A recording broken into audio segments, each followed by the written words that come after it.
Babae na vlogger? Oo. Kailangan pa bang i-memoration, pre? Si Bana! Siyempre, makikin natin.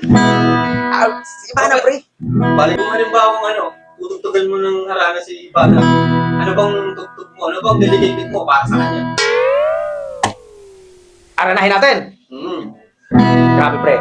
Ito yung ginagamit namin sa probinsya sa pag-arana talaga. Itong tugtog na ito.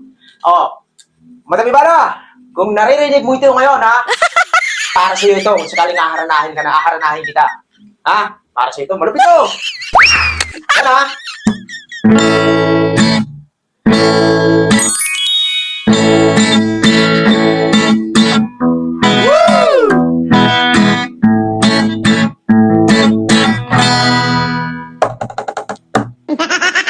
Nandito kami ngayon, mga binata, kagalan ko lamang.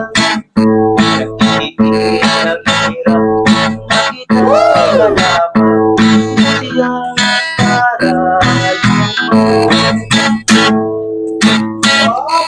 ang galing mo naman, friend, magkita. Grabe. Ako ba? Narinig din ni Madam Ibana. Nakaw, laglag ang panty nun. Patitingin ng laglag. Baka mabasta yung gano'n guys. Parang Imbis na magandang lang.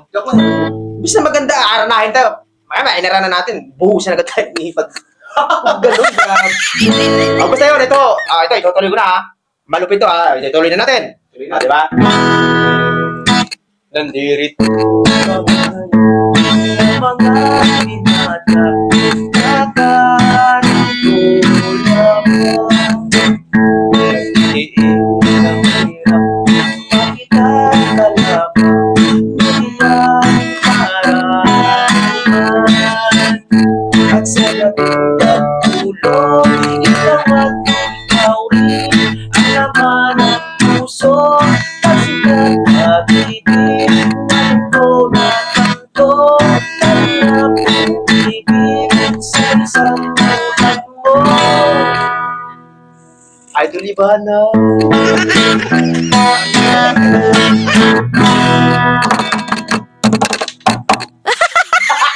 Parang yung may Madam Ibana yan, pre. Napakalupit yan, pre. Ang galing mo talaga yung sigurado makakailan sa inyo.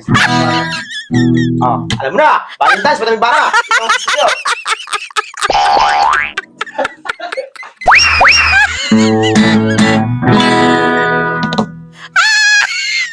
Ang ina, pre, ang ganda ng kanta.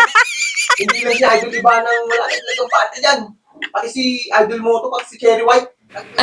Yung mga yun. Ang ganda talaga, pre. Yung sa amin, pre, nung may inarana kami doon sa amin.